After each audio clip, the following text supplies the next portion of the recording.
नमस्ते विद्यार्थी मित्रों। आज हम कक्षा 9वीं की किताब जो है हिंदी की, उसमें से पहली इकाई में जो पहली कविता है वह कविता का भावार्थ और कवि का परिचय हम देखेंगे। तो चांदनी रात इस कविता के कवि है मैथिली शरण गुप्त जी। इनका जीवन परिचय हम पहले देखेंगे। मैथिली शरण गुप्त जी का जन्म 3 अगस्त 1886 चिरगांव झांसी उत्तर प्रदेश में हुआ था। और मैथिली शरण गुप्त जी खड़ी बोली के लिए महत्वपूर्ण कवि माने जाते हैं। उनकी रचनाएं मानवीय संवेदनाओं, विशेषतः नारी के प्रति करुणा की भावना से ओतप्रोत है। उन्होंने लिखी हुई प्रमुख किताबें साकेत ये उनका महाकाव्य है, यशोधरा, जयद्रथ वध, पंचवटी, भारत भारती यह उनका खंड काव्य है, रंग में भंग, राजा प्रजा आदि नाटक भी उन्होंने लिखे हैं। पद्य संबंधी देखेंगे, यह कविता खंड काव्य प्रकार की है। इसमें खंड काव्य क्या होता है, तो इसमें मानव जीवन की किसी एक ही घटना की प्रधानता होती है। प्रासंगिक कथाओं को इसमें स्थान नहीं मिलता। और प्रस्तुत अंश यह जो कविता है पंचवटी नाम का जो खंड काव्य कवि ने लिखा है उसमें से यह प्रस्तुत अंश लिया गया है। प्रकृति की छटा का सुंदर रूप बड़े ही माधुर्य के साथ कवि ने अभिव्यक्त किया है। चांदनी रात का मनोहारी वर्णन सुंदर शब्दों में कवि ने इस कविता के द्वारा चित्रित किया है। पहले हम कविता को गाने की कोशिश करेंगे। चारु चंद्र की चंचल किरणें खेल रही है जल थल में, स्वच्छ चांदनी बिछी हुई है अवनी और अंबर तल में, पुलक प्रकट करती है धरती हरित तृणों की नोकों से, मानो झूम रहे हैं तरुणी मंद पवन के झोंकों से। क्या ही स्वच्छ चांदनी है यह, है क्या ही निस्तब्ध निशा, है स्वच्छंद सुमंद गंध वह निरानंद है कौन दिशा।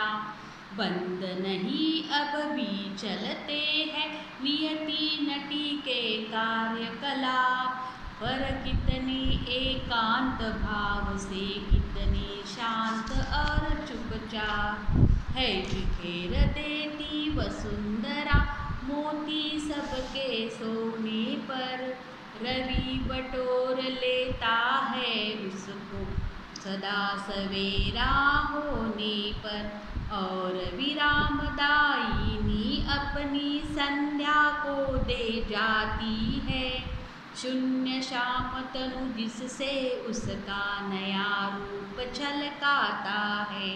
पंचवटी की छाया में है सुंदर पर्ण कुटीर बना, उसके सम्मुख स्वच्छ शिला पर धीर वीर निर्भीक मना, जाग रहा यह कौन धनुर्धर जबकि भुवन भर सोता है, भोगी कुसुमायुध योगी सा बना दृष्टिगत होता है।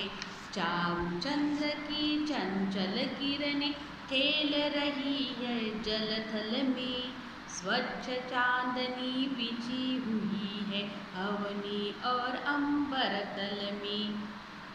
तो इस कविता के माध्यम से कवि ने चांदनी रात का और प्रकृति के सुंदरता का वर्णन कवि ने किया है। चारु चंद्र की चंचल किरणें खेल रही है जलथल में, स्वच्छ चांदनी बिछी हुई है अवनी और अंबर तल में, पुलक प्रकट करती है धरती हरित तृणों की नोकों से, मानो झूम रहे हैं तरुणी मंद पवन के झोंकों से। तो हम भावार्थ अब देखने वाले हैं इस कविता का। कवि ने इस कविता के माध्यम से प्रकृति की सुंदरता का वर्णन किया है। रात के समय चांद की चंचल किरणें, रात के समय चांद की चंचल किरणें जल थल में खेल रही है। कवि कहते हैं कि रात के समय चांद की चंचल किरणें जल थल में खेल रही है और पृथ्वी पृथ्वी और आकाश में चारों ओर चांदनी फैली हुई है। सारे ओर चांदनी फैली हुई है और उन्हें देखकर ऐसा प्रतीत होता है, ऐसा लगता है कि हरी भरी घास के नोकों से धरती अपनी खुशियाँ प्रकट कर रही। धरती भी बहुत खुश हो गई है। बिखरी हुई चांदनी की वजह से धरती भी बहुत ज़्यादा खुश हो रही है।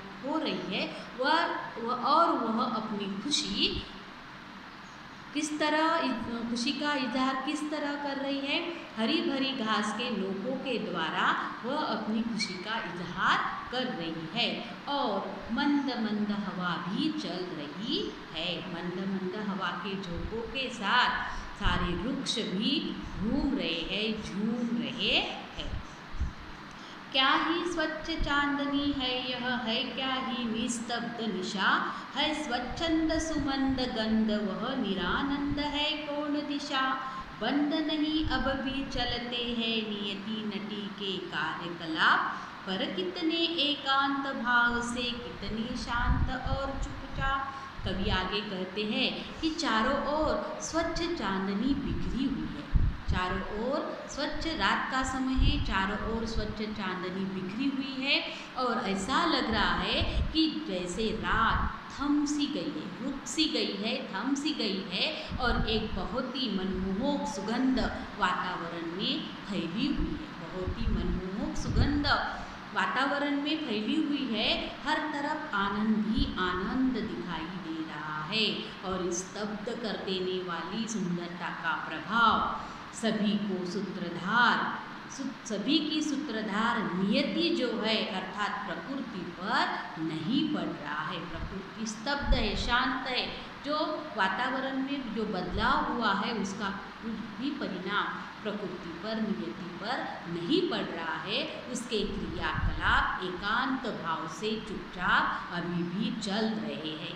प्रकृति के जो क्रियाकलाप है, कार्य है, वह अभी भी प्रकृति रुकी हुई नहीं है।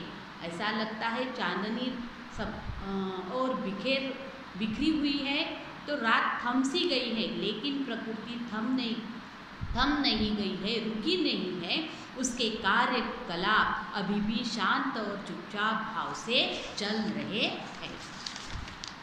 है बिखेर देती वसुंधरा मोती सबके सोने पर, रवि बटोर लेता है उनको सदा सवेरा होने पर, और विरामदायिनी अपनी संध्या को दे जाता है शून्य शाम तनु, जिससे उसका नया रूप छलकाता है। कवि आगे कहते हैं, चांदनी रात का वर्णन करते हुए कवि मैथिली शरण गुप्त जी आगे कहते हैं कि रात के समय धरती मोती के समान दिखाई देने वाली ओस की बूंदें चारों ओर बिखेर देती है। रात के समय धरती क्या करती है? मोती के समान दिखने वाले ओस के बिंदु जो है, बूंदें जो है, वो चारों ओर बिखेर देती है। लेकिन सुबह होते ही, सूरज निकलते ही वह सूरज क्या करता है? उन ओस के बूंदों को बटोर लेता है। रात के समय धरती ओस के बूंद चारों ओर बिखेर देती है, लेकिन जैसे ही सवेरा होता है, सूरज निकलता है और सूरज क्या करता है? उसी ओस के बिंदु को अपने पास बटोर लेता है। अपने सफ़र के विराम के साथ ही सूर्य भी संध्या को उपहार धरती को दे जाता है। रात्रि और दोपहर के मध्य का यह समय प्रकृति को एक नया रूप देता है। रात के समय जो चांदनी बिखरी हुई होती है, सुबह वह चांदनी हमें नहीं दिखाई देती। सूरज निकलता है, सूरज का प्रकाश चारों ओर छाया होता है, उसमें चांद और चांदनी हमें नहीं दिखाई देते। और फिर रात जैसे ही संध्या का समय आता है, शाम का समय आता है, सूरज अपना उपहार धरती को दे जाता है और रात और दोपहर के मध्य का जो वक्त होता है, समय होता है, वह प्रकृति को एक नया रूप देकर जाता है। पंचवटी की छाया में है सुंदर पर्ण कुटीर बना, उसके सम्मुख स्वच्छ शिला पर धीर वीर निर्भीक मना। जाग रहा है यह कौन धनुर्धर, जबकि भुवन भर सोता है, भोगी कुसुमायुध योगी सा बना दृष्टिगत होता है। कवि मैथिली शरण गुप्त अंत में कहते हैं कि पंचवटी की छाया में एक सुंदर पर्णकुटी का निर्माण किया हुआ, एक झोपड़ी हुई, पर्णकुटी यानी झोपड़ी। पंचवटी की छाया में एक सुंदर पर्णकुटी का निर्माण कर उसके सामने जो एक पत्थर है, पत्थर पर एक निडर, किसी से न डरने वाला वीर योद्धा बैठा है पंचवटी की छाया में। और एक सुंदर झोपड़ी तैयार हुई है और उसके झोपड़ी के सामने एक बड़ा सा पत्थर है और उस पत्थर पर एक वीर योद्धा बैठा हुआ है। और कवि अंत आगे कहते हैं कि जब हर कोई रात को सो रहा है तो यह धनुर्धर कौन है जो रात भर जाग रहा है। कामदेव की तरह सुंदर दिखने वाला यह वीर योद्धा योगी जान पड़ता है। रात के समय सब सो रहे हैं, लेकिन पंचवटी के सामने, पंचवटी की छाया में जो झोपड़ी है उसके सामने जो एक बड़ा सा पत्थर है, उस पत्थर पर जो ये वीर योद्धा बैठा है, रात के समय वो जाग रहा है। कवि कहते हैं कि यह सुंदर, कामदेव की तरह सुंदर दिखने वाला वीर योद्धा कौन है। वह योद्धा एक योगी की तरह दिखाई दे रहा है।